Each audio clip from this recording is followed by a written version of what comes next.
Welcome to Femme Lead, the podcast on female leadership and role models. This show aims to inspire and equip you with the tools you need to navigate your career plans. Femme Lead brings inspiring career perspectives and strategies to guide your path to success. Your host, Alexandra, will interview role models on new, exciting topics with each episode.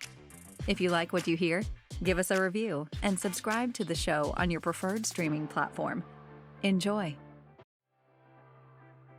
Hello everyone, welcome to Femme Lead Podcast. We hope you've all enjoyed the summer break and took some time to relax and reflect. We wanted to make a short note and thank you for the support shared in the last months. In May, we hosted our first in-person event in Denmark, and we know some of you listening joined us. Thank you so much. We encourage you to sign up to our newsletter, where you will receive career tips and news on our upcoming events. Yes, there will be more. Until then, we hope you enjoyed the latest interview with Olimpia Mesa. A very exciting subject today. We are interviewing a leading expert and consultant on brain-based learning design.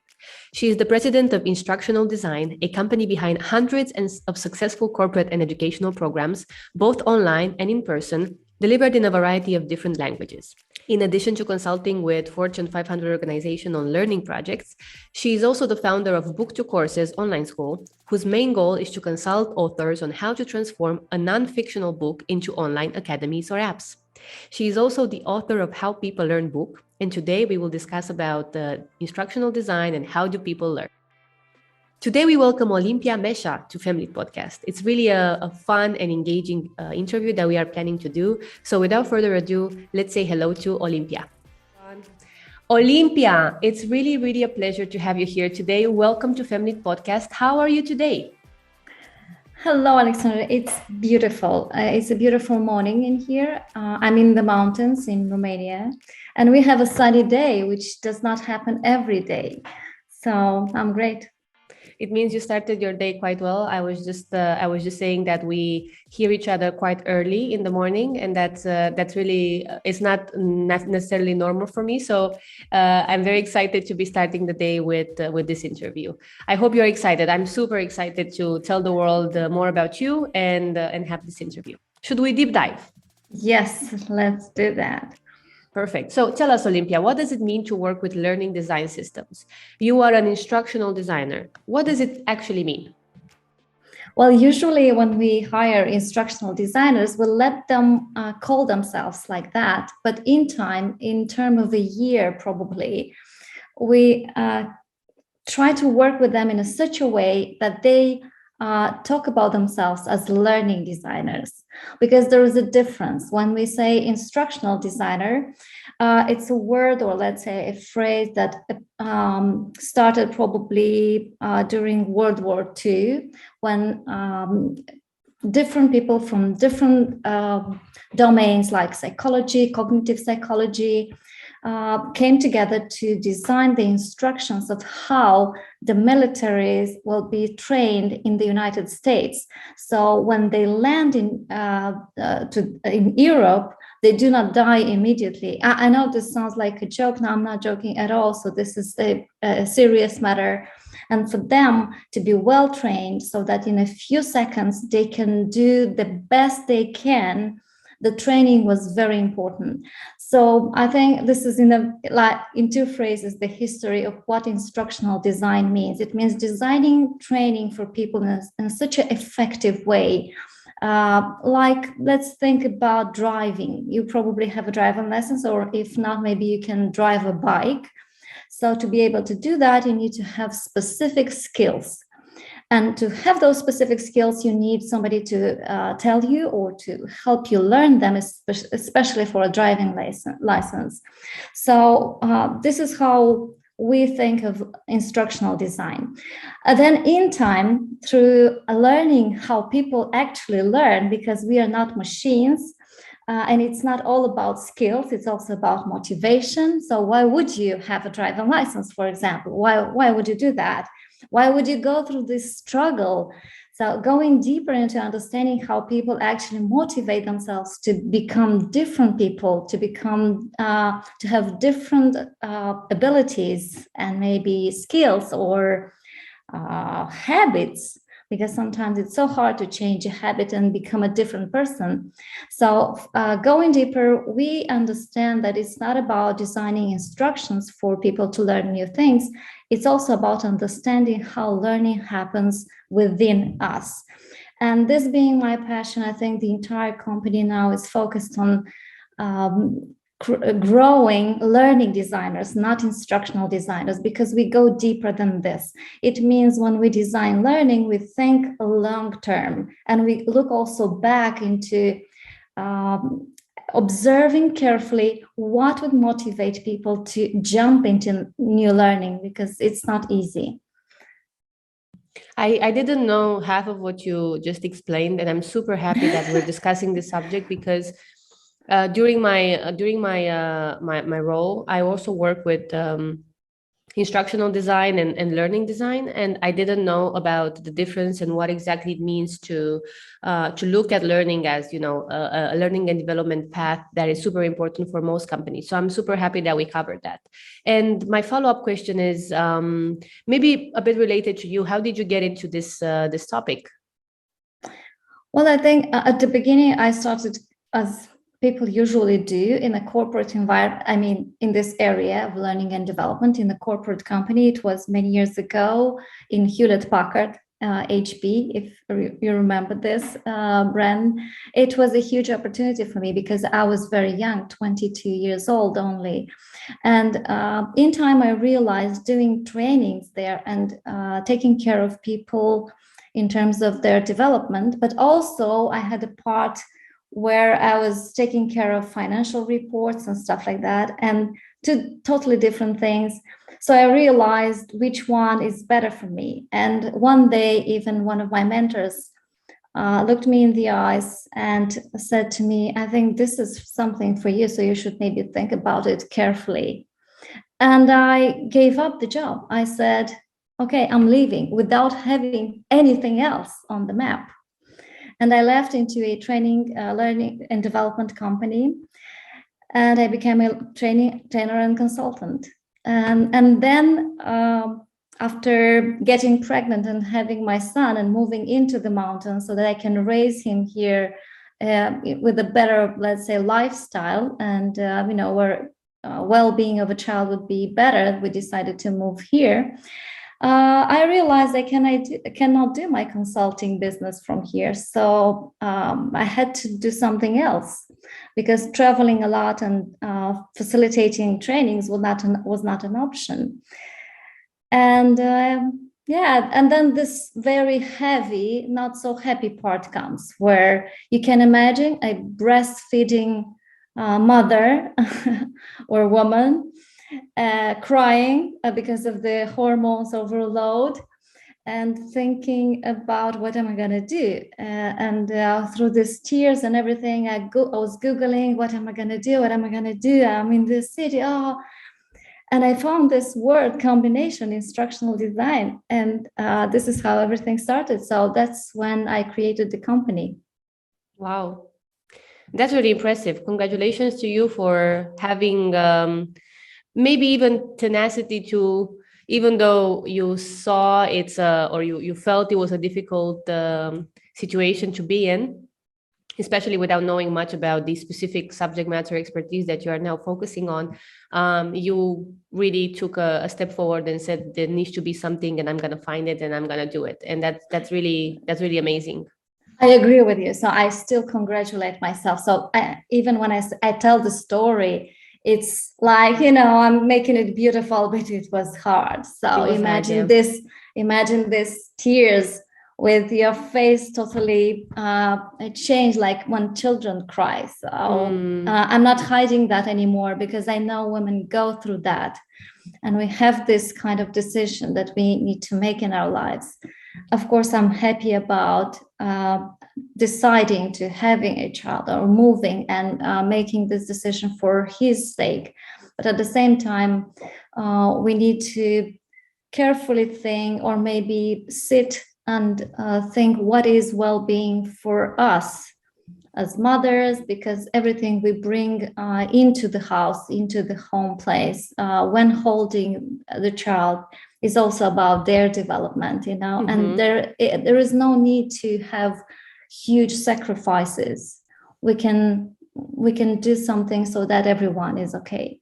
Definitely. It's the mindset of a win-win situation that sometimes we don't see it as possible, but it is. Yeah. Definitely. Okay, perfect. Let's go into the subject matter. You are an expert that focuses on how people learn. This is also what it says on your website. This is also something that you share online. Tell us more about that. What does it mean to focus on how people learn? Well, at the beginning, I was trained by people on how to facilitate learning, how to consult, and how to help corporate experts develop, or specialists, not only experts. But what I've discovered in time is that when we lack the motivation or the core of why would I change? So we know thousands and millions actually of people go into training rooms every day in companies, right? If we look worldwide, every day somewhere, if this is morning in other parts in the world, definitely there is a training going on. And this is the starting where people present themselves and they talk about expectations. Yeah, probably those listening to us now know what I'm talking about. So imagine this tens of thousands of training rooms. At the same time, my question was, if this is not so effective, because after 2-3 days of training for leadership, coaching, sales, whatever, I couldn't see real change in those people's lives, me as a facilitator, and I was disappointed. And I asked myself, why does that happen? Managers were asking us, why does that happen? And I needed to go deeper, and I needed to go deeper to understand what actually learning is. That's how I went deeper and I stayed there. And now I'm trying to explain this to others around me. So what happens is that learning does not happen in 3 days. Imagine I'm asking you now to come to this driving license course of 3 days. You jump with me on this super training, like crash driving license training for 3 days, and you're done. And I'm giving you a diploma or a certificate, and you go out onto the streets. I wouldn't want to meet you as a driver after 3 days. I'm sorry, Alexander, for saying that. So you know what I mean? And we do that. We do for leadership courses, and we imagine people will become great leaders in 3 days. Sales courses, negotiating, coaching, and etc. So, but it's not happening. So what we are doing now, we are building learning programs, because learning happens in time. The brain needs time for that. Our bodies need time to build new learning, to get rid, to unlearn everything that we do not want anymore. It takes time for that too. And learning is biochemical. Actually, when you learn something new, neural pathways grow in between neurons. And for that, you need to sleep, because that happens only during the night. And so for every new thing, you need to train, repeat, practice, go into sleep, create neural pathways, and etc. So it takes time. So how do you, knowing all of that, the neuroscience of learning, how do you actually do learning and create programs in the corporate or non-corporate world in a different way? That was my question. And this is what we are fascinated about. That's really fascinating for me, and I think for everybody listening. When we talk about learning and trainings in companies, or even, you said the 3-day course, that I am also a person that did some of those, and I was very proud of myself. Obviously, you are right. It's not something that you can... You cannot say that you have learned the skill in 3 days. You can only say that now you know what the skill is about, and that you will start practicing. So then my question is, when it comes to learning and expectations about learning, what should people know? Like, let's say that I go to a course and it's one weekend or one expanded weekend, 1 week. And then I make a check with me within 3 months. And I still feel that based on what the course told me, I have not learned the skill. Is there like timeline, or is there something we can tell people about how learning works? Because I feel a lot of people will be curious to know, what does it actually happen after you get this information about a new skill, for example? Well, magic actually happens. Well, not in terms of getting the skills or having the skill, but magic happens in learning environments. So the first thing, what you did and what we do, the first thing is the right thing to do is expose yourself, like jump into new things. Jump into buying that new book that you were fascinated just looking at the cover. Because if you have seen something that triggered, like in the airport, you've been triggered by the cover, by the question on the cover, by the name of the book, it means there is something within you that wants to grow. Buy the book, read the book. Of course, you might read 7 books on how to get a six-pack, like get fit, and never become that. But that's the beginning. There is some magic in that. Same with the training course. You go into this training for 3 days. Definitely you have 3, 4 to 6 aha moments, which will trigger your motivation, and you'll want to be a different person. You'll have a bigger and bolder and clear vision of what you want to become, maybe in 3 months or maybe 1 year, right? This is an important part for the brain to start learning. And then the difficult part comes where you are not longer next to your master, like the training facilitator or the person you are fascinated about. You are alone, maybe in the world, but you still want to become what you've been promised to previously. So what we think is, like, imagine you're in the airport in, let's pick Amsterdam because it's big, it's a big one. And we are at Terminal 1 together. I'm your master. You're fascinated by me. You just been through this 2-day training with me, right, Alexandra? Can you imagine? I know you haven't been, but imagine it. But at the end of the training, and we are at Terminal 1, I'm leaving you and I'm telling you, maybe we will meet in a, let's say, 2 months. And I say, but in actual, to keep the metaphor of the airport, I'm saying, let's meet at Terminal 4 in 40 minutes or in 20 minutes. Will you get there by yourself without me in the airport? I hope so. Yeah, I think you'll definitely do. And why is that? Just look back, close your eyes and think about it. Why will you do that easily? You will get easily from Terminal 1 to Terminal 4. What will help you do that? All the theory / frameworks that I learned in Terminal 1. Yes, and what you will have, the environment, right? The science, everything around you will guide you there, because the best designers in the world before the online world and the UX design appeared were hired in airports. They are magnificent people. They know when you go to the stairs at your height and everything, where to put the signs for you to guide you to get in the minimum time possible to the destination, your gate that you need. So as learning designers, what we think when we build program is, how can we get Alexandra from this end of 2-day training to her transformation when the master is not with her anymore? So what would she need? And exactly like an airport, what you need is a timeline with tools to keep you on the path, on the learning path, even if you are not with your master anymore. And what your master could give you is maybe a journal for 3 months, 90 days or 360 days. And if your master gave you this journal, and the master is your maybe accountability partner, or your master invited you to have an accountability partner from the group that you were in the training with, then the two of you will go through these 360 days and do all the 360 assignments, no matter weekend or not. And then weekly meet with each other and share the progress. Did you do that? No, I didn't. Oh, let's do next. And you motivate each other.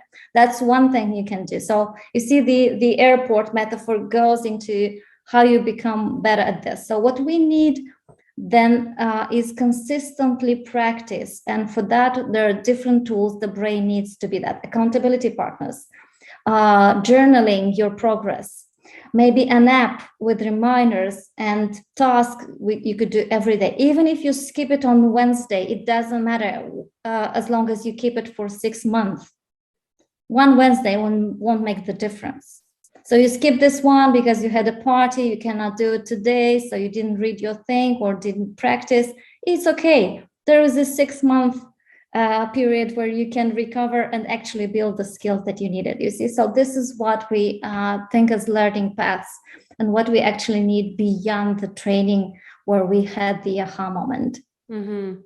I have a very interesting question that just popped now into my head. Are there tricks and ways to learn faster?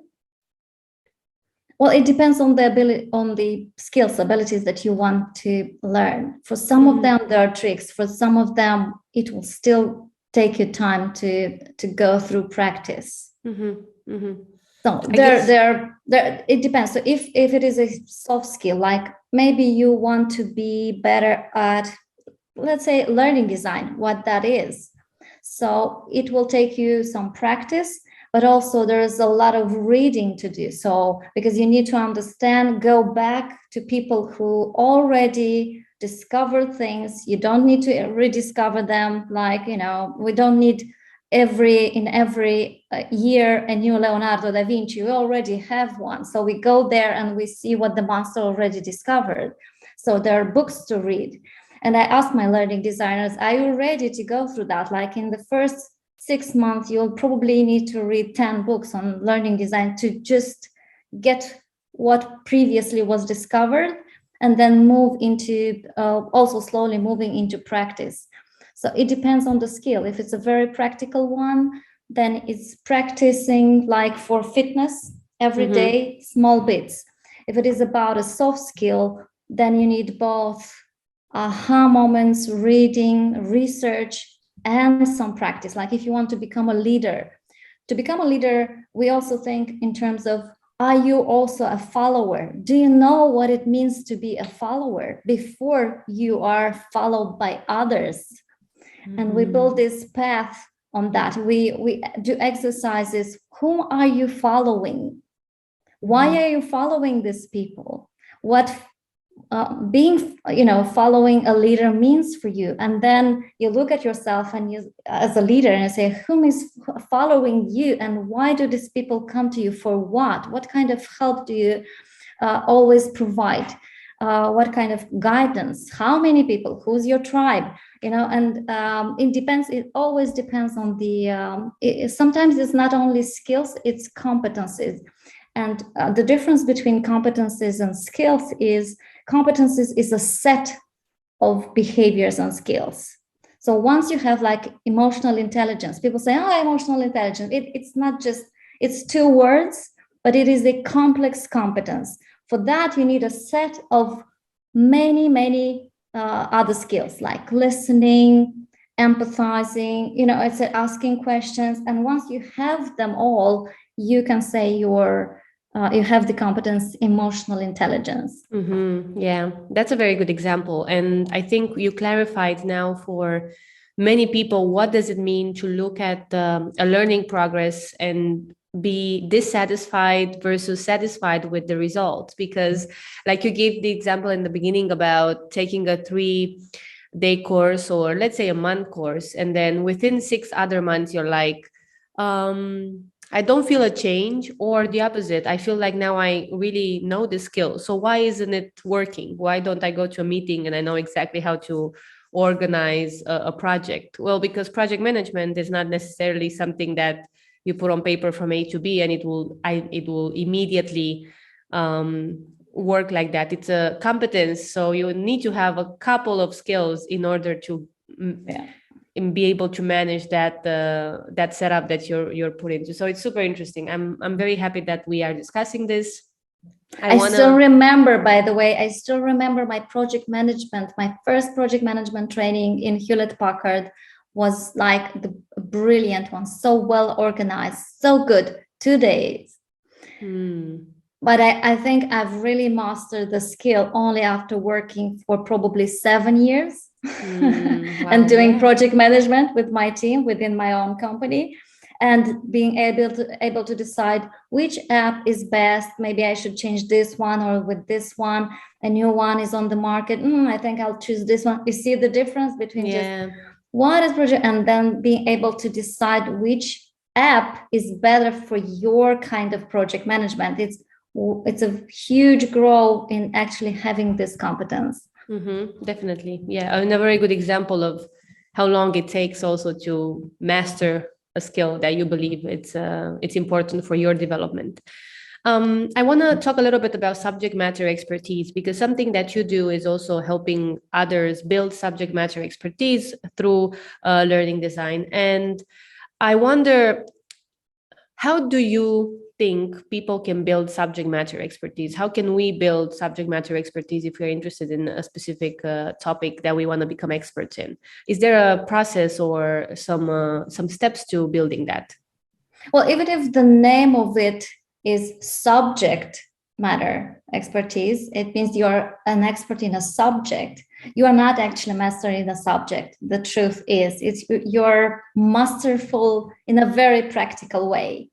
So maybe if you are in the academics, yes, you then probably are very good at teaching and also researching, and very good at a subject, being quantum physics or any other. But in business, in real life, you can be a subject matter expert in breastfeeding, for example. We did an online academy for breastfeeding, and it's a very practical. Also, it's a subject matter expertise. You need to have a lot of research and medical preparation before you can do that. So you see, it's a combination, and I think it depends on the time you spend developing yourself, but also helping others in this area. So look at yourself. If you're not decided yet, what is your area of expertise? What would you love to do your entire life? Look at what triggers and fascinates you every day. Like, I would love to be this person. And when you discover that, just go into doing that every day, even if you have a different job.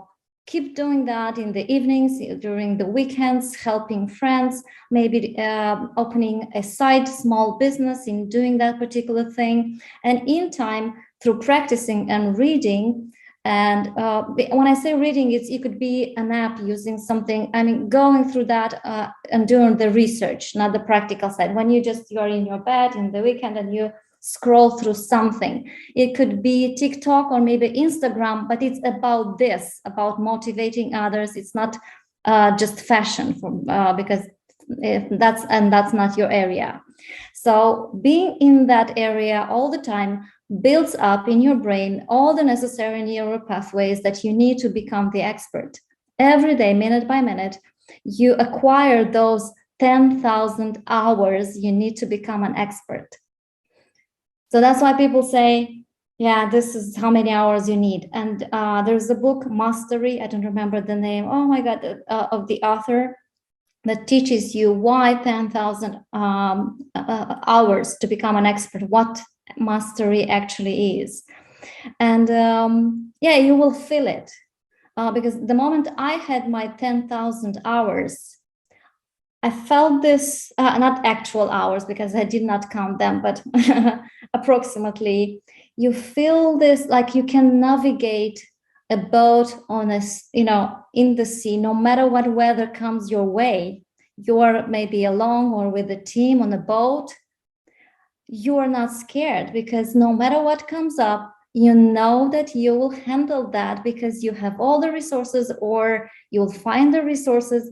There's this feeling of, I can handle whatever comes in. So that's when you feel like a master. No matter what, you can even guide others, help them. The weather's good, let's enjoy, let's celebrate. The weather's not so good, we are scared, and maybe we can, be in some dangerous situations, no matter what, we'll handle it. So yeah, go into having and tasting that feeling. It's exciting. That's subject matter expertise. Wow, very, very, very interesting. Tell us, what are the steps for then ensuring that your efforts, for example, of building an online course, will be well received? So how do you research and plan for creating a process of designing, for example, a course? Well, we look at the both the brilliance of the author or expert, because what we also do since 7-8 years ago, not only building learning programs for the corporate world, but also we move out of the corporate world and we created the Book to Courses brand, which does that, taking either the author or the expert, somebody who's an expert but has no book yet, and we take the brilliance out of these people and transform that into the airport. Remember the airport metaphor, into tools that people actually could use. It could be an app, an online program, an online campus with lots of resources. And this 1 year path, the group, the accountability partners, everything is in there to help you transform. So before we build all of that, we'll look at the brilliance of the author, but also we look outside in the market, and we research if those skills, competencies are needed, like people are looking for them. They want those transformations. And you can do that through searching through LinkedIn, Facebook, whatever groups, because people gather together to solve problems or to learn. You look how many books people sell in that area. There are many ways to research that, how well received are those books or other resources in those particular areas. So we research this, and then we do smaller bits of the product. We launch that, we see how people react, because it's also, learning is not only about the product, it's also about the master. If I do not like the master, there is no resonance in between us, I will never probably learn from somebody I am not fascinated about. And you can be fascinated in different ways. If you remember, there was this series about the doctor. He was not very nice. Maybe you know the name, Dr. House. Do you know?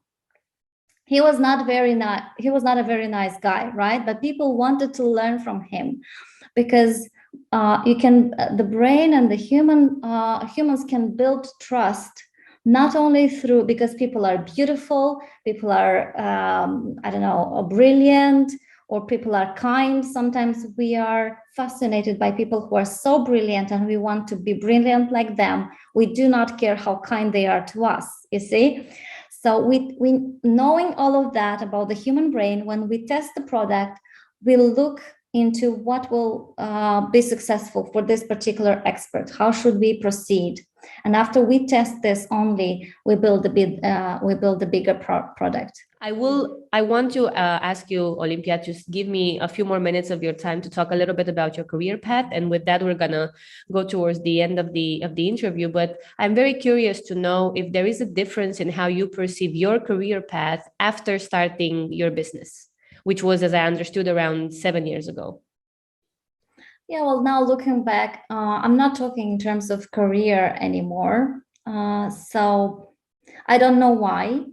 Maybe because I'm out, being in this, having the team, and our team is entirely remotely, not because of the pandemic. That's the business model I've decided to work with many years back. So everyone working from whatever corner of the world they want to. Usually this is very artistic, graphic designers on motorcycles. I did not care. We would join together online, do project management online using specialized tools. And we didn't think in terms of career. This word does not pop up. It's our path, life path, what we are going to do. So maybe sometimes it's good to think about this, removing the word a bit, not because you don't want to be successful, just to put it aside and think about yourself in terms of who you are and the life you're living on an everyday basis, and then on a yearly basis, and in chunks of 7 or 10, depending on whether you are spiritual or very businesslike. What's going on? What do you want for yourself, Alexandra, or any one of you, in, let's say 7? I like this specific, the brain likes this very specific numbers. So in 7 years from now, where do you see yourself? And if you think only about your, I want to say the business side of it, like your job, your thing you're doing when you wake up and you dress and you go to a place, it's not specific enough and it's not who you are entirely, right? So you need to think, what am I gonna eat? When I open my fridge in 7 years from now, what kind of food do I have there? And I say, describe it. No, I have this healthy food. And then you realize what kind of life you want to have, so that in 7 years, when you open your fridge, you have this kind of food in there. Same with your clothes, same with your garage. What kind of car do you want in 7 years?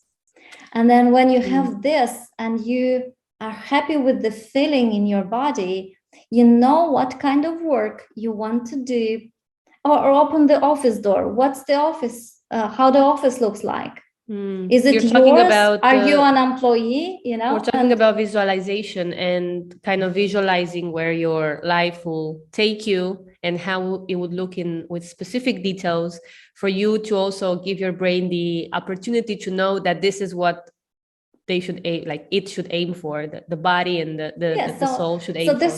So this is career for me, because this is how I started the company. The consultant I was working at the time, this was also my life partner, because he was consulting in this area. He asked me this question at the beginning of my journey, like, imagine you in 20 years from now, what kind of business do you have?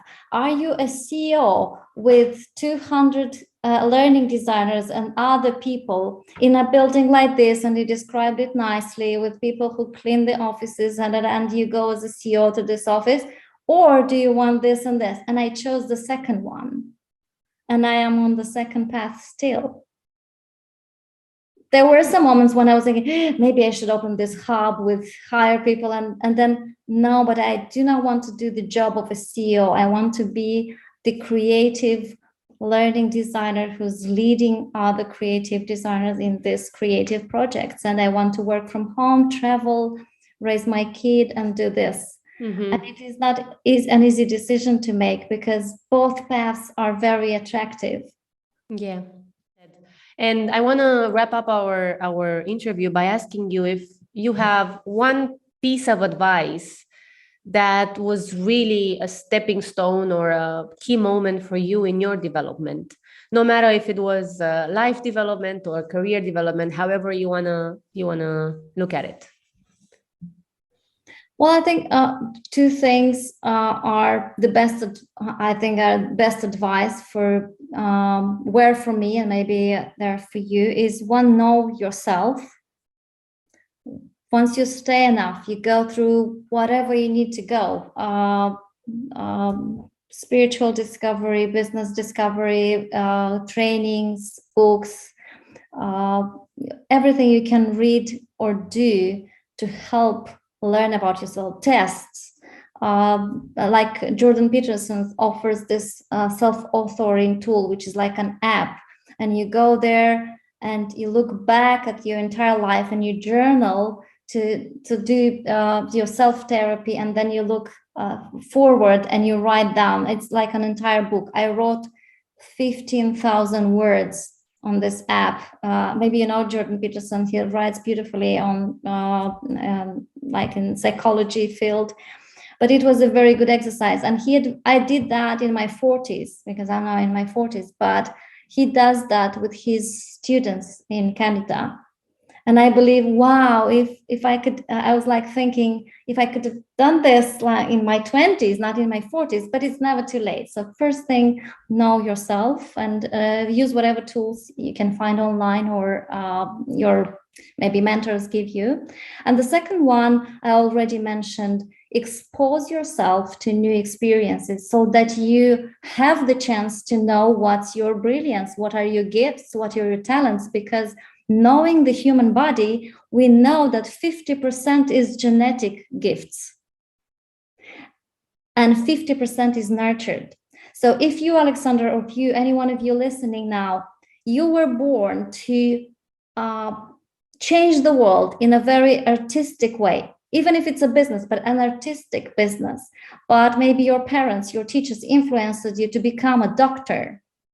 You're not using the 50% gifted to you by your DNA.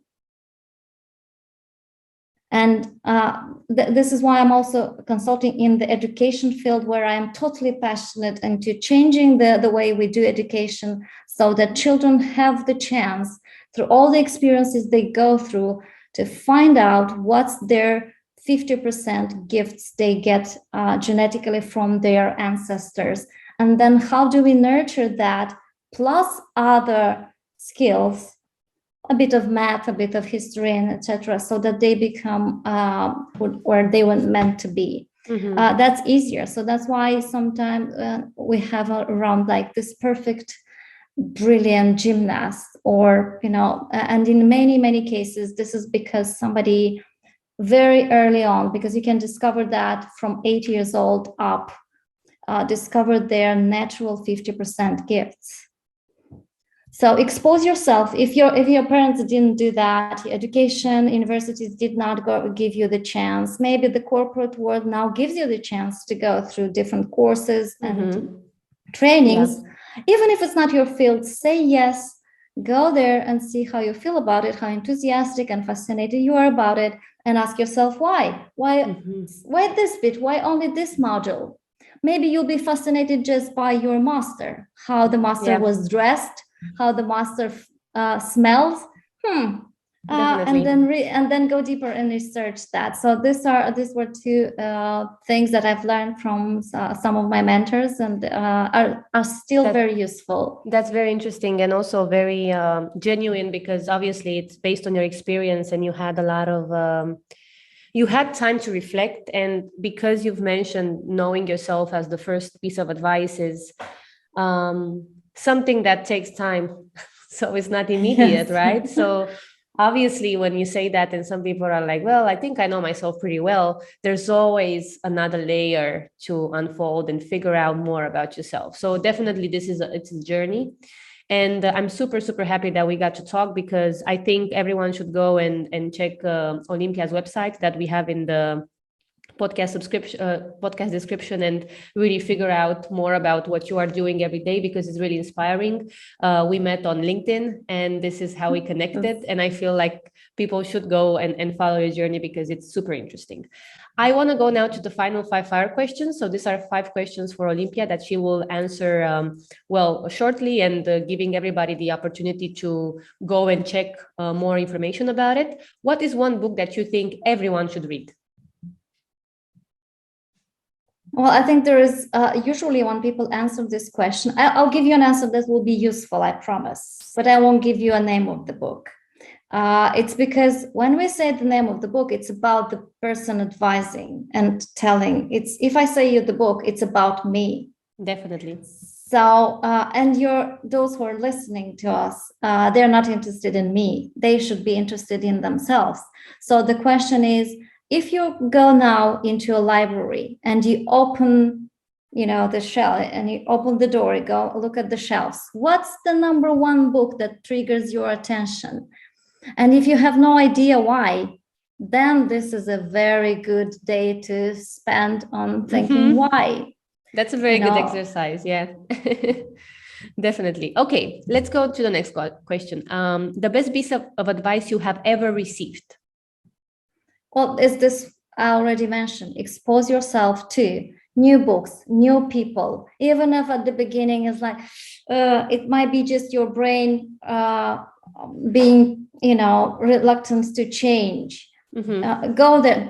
I do not mean adrenaline and very dangerous things. I mean, on a daily basis, like people invite you somewhere and first you say no. Be open-minded enough to try, and then assertive enough to say no once you tried and you want to leave. Party or relationships or whatever. Just be assertive enough to say, I wanted to try. I wanted to see how it's going to work. I think it's not working for me. And thank you for the experience. I'm grateful I had the chance to learn this about you and about myself, but I'm leaving now. You see? Yeah, definitely. Who is your role model? Well, different, same as with the books. So for a few months, I've been following Barack Obama online. I had no idea why I liked to do that, why I enjoyed scrolling his Instagram. And then as with the book, I stopped and said, why am I doing this? Why? What am I admiring in this person? And the way the Instagram posts are written, that triggers my attention. Because if you discover that, you discover something about yourself. Because everybody you're following or admiring are cocoon, you know, the butterfly first stays in a cocoon. So those are nascent things within yourself. You just need to pay attention to them. So whom are you admiring, Alexandra? If you look at this lady, it's not her entire, maybe it's Oprah, or I don't know, somebody who does well podcasting. It's not the entire person. There are nascent small things within that person that are already within you. You just need to discover them and then see how you can build that on. And then you will not follow that person probably. I will not be fascinated anymore. You'll find another one. Well, let's see then. I'm going to definitely do this exercise. I really like all the introspections that you are inviting us to, because this is really key to knowing yourself, like you've mentioned earlier. So super happy that you're sharing all of this. What would you choose to do if you were to have another career? I'll probably be a healer. I found out that some of my ancestors were healers, and it's pretty much the same as learning design. You help people discover themselves, change. It's just a bit more romantic. Yes. And the last question is, if you could change places with someone, who would it be and why? Well, I don't know. Maybe back in. I'm not so in love with anyone in the world. Not that I'm in love with myself, but I don't want anybody else's place. Maybe I dream sometimes of a place like I go to Scotland to work for 1 week, 10 days of my life every spring. It's because I love the environment. I do not like hot weather, and I go there. So, but these are just, again, signs of what you want to bring into your life. Definitely. I'm happy you've mentioned that, because there are two types of guests that I've had. Those who really want to change places with someone for a day to see how life would be as Michelle Obama, and those who say, I wouldn't change anything and I wouldn't want to change places with anyone. I like very much what's going on now in my life and who I am. And I feel it's two very good reflections on how people can look at this question. Is either about curiosity and being like, I don't know, if I had the chance, maybe I'll switch places for one day. And for the others, it's really about, there's nothing that necessarily draws me to someone else's life. So that's really you nice can do that observe. anyway. You can do that anyway. So you don't have to, because if you only do the exercise, it's very funny. But go deeper than that. I'm about going deeper. By now, probably you've learned that. So I do, for example, sometimes binge watch a series, historical dramas. But it takes a lot of time for me to finish an historical drama series, because I stop for 20 to 45 minutes to research the actual facts of that particular queen, or how they actually lived, and this how much is fiction, how much is life, who was the real lover, who was the real husband. And through these exercises, we do move in some other people's shoes. Very, very often. And this is a very beautiful exercise indeed. Thank you so much, Olimpia. It was really a pleasure to converse with you, to discuss with you, to get to know you better, and also your expertise. I'm sure everyone in this listening to this podcast thought that this episode was very, very enlightening, and it invited all of us to go deeper and question some of the things that we are drawn towards. And I invite everyone to let us know on our social channels if they really did that and what was the result, because I'm sure both of us are curious to know how people progress in this journey.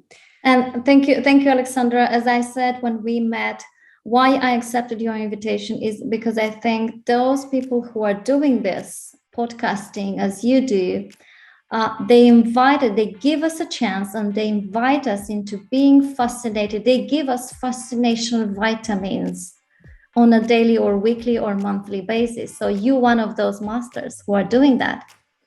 Thank you. Maybe, yes.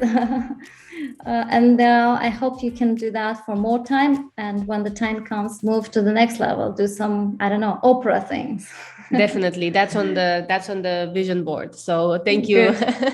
Thank you so much, Olimpia. It was a pleasure to meet you and to converse with you. And thank you everybody for tuning in, and stay tuned for more updates with inspiring role models. We hope you've enjoyed this episode of Femme Lead Podcast.